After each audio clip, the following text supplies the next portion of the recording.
Good morning বন্ধুরা, তোমরা সবাই কেমন আছো? আশা করি তোমরা সবাই খুব খুব ভালো আছো, আর আমিও আছি বেশ।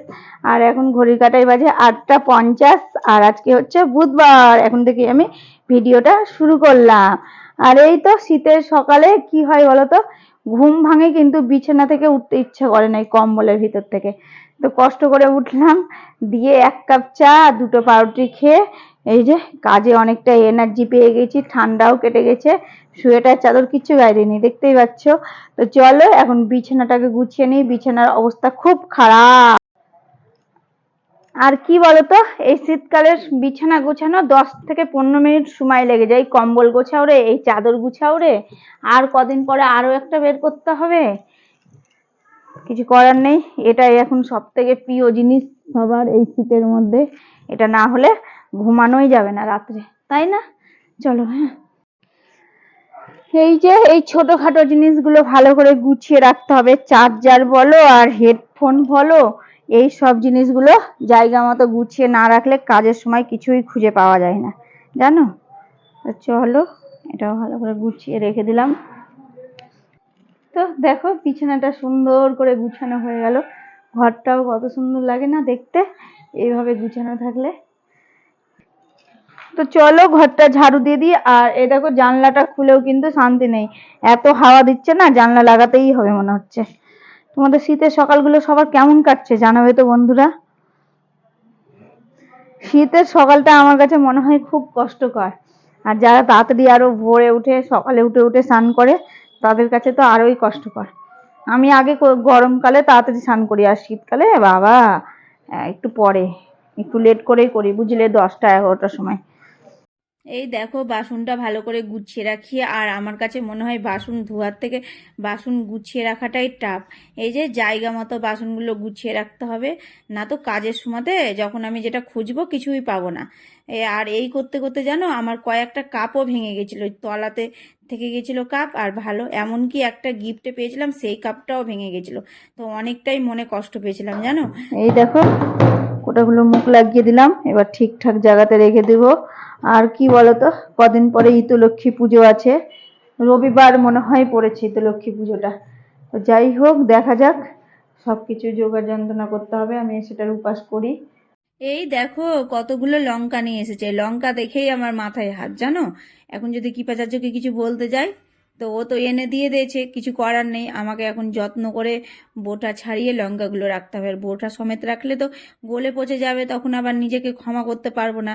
তাই জন্যই ভাবলাম কি না, বেশি মাথা গরম করে লাভ নেই, এবার লঙ্কাগুলোর যত্ন নিই।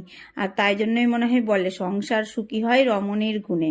তো ছোট থেকে এই কথাটা শুনে আসছি, আর এখন বুঝতে পারছি আমরাই রমণী। তো চলো গাইস, পেঁপেটা ভালো করে গেট করে নিই। আজকে পেঁপের ঘন্ট করব এইভাবে।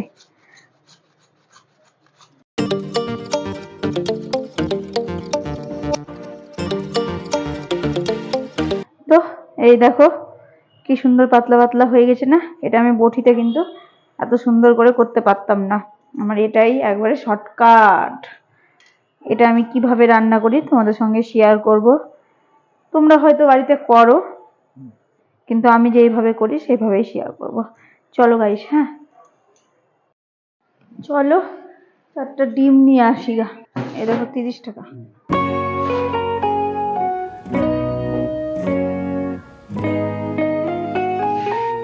আজকে রাস্তাটা একটু ফাঁকা আছে বুঝলে, অন্যদিন একবারে গ্যাঞ্জাম লেগে থাকে। ফাঁকা বলতে লেগে গাড়ি চলে আসলো, একটা মোটরসাইকেল। তো চলো নিয়ে চলে আসলাম।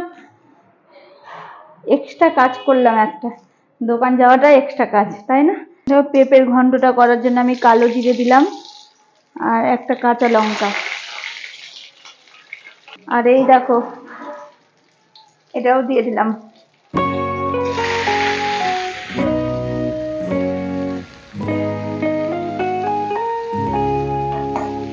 তোমরা যদি ভাবো জিরে আদা বাটা দেবে এর মধ্যে তাও হবে, কিন্তু আমি আজকে কিছুই দিব না, কুমড়োর তরকারির মতো করে করব।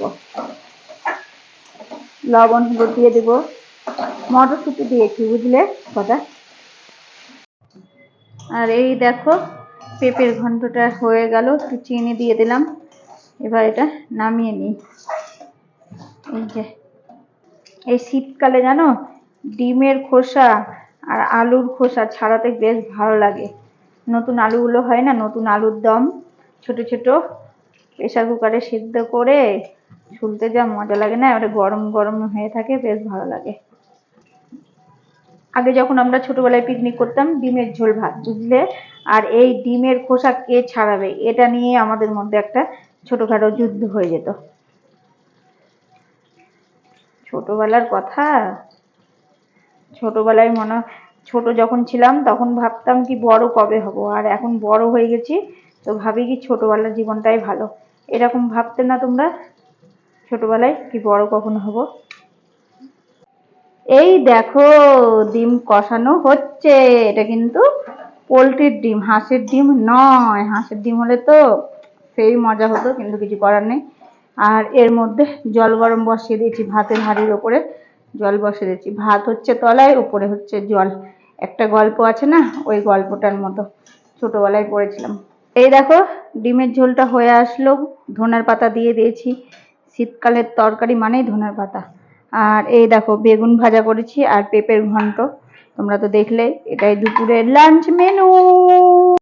তো এই দেখো সব কিছু কাজ সেরে স্নান সেরে ওপরে চলে আসলাম, ছাদে জামা কাপড়গুলো দিয়ে দিব। আর এই দেখো আমার গাছটা দেখলে বেশ ভালো লাগছে না, আর একটু দাঁড়িয়ে গেলাম রোদের মধ্যে। চলো গাইস, শুভ সন্ধ্যা বন্ধুরা। এখন ঘড়ির কাঁটায় বাজে 5টা 25, 5টা 25 মানেই এখন সন্ধ্যা লেগে যাচ্ছে। আর এই দেখো আমি ভাবলাম, ঘুম থেকে উঠলাম একটু আগে, ঘুমাবো কি, কম্বলের তলে ঢুকেছিলাম, আর কম্বলটা এই যে এরকম করে রেখে দিয়েছি। আর তো মনে পড়লো, উঠলাম, তারপরে ঠাকুরের সন্ধ্যা দিলাম, দেওয়ার পরে এই যে কৃপাচার্য জামাটা ভাবলাম গুছিয়ে রাখি, সুট জামাটা না গুছিয়ে রাখলে ওইভাবেই থেকে যাবে, ধুলো পড়ে যাবে, আবার কাচতে হবে জানো তো। না, এই যে এখন জায়গা মতো তুলে রেখে দেবো গুছিয়ে। চলো, হ্যাঁ। তো বন্ধুরা আমার ড্রেস পোশাক গুছাই আর না গুছাই, কৃপাচার্য ড্রেস পোশাকটা ভালো করে গুছিয়ে জায়গা মতো রাখতে হবে, না তো আমাদেরকে বড় বড় চোখ করে দেখবে না। বাবা গুছিয়ে রেখে দিলাম। তো চলো বন্ধুরা, ভিডিওটা আজকের মতো এতটাই, কালকে আবার দেখা হবে নতুন কোনো ভিডিওর সাথে। আর তোমরা সবসময় ভালো থেকো, সুস্থ থেকো। আমার ভিডিও ভালো লাগলে জলদি জলদি লাইক করে দিও, আর সাবস্ক্রাইব করতে তো ভুলবেই না। টাটা।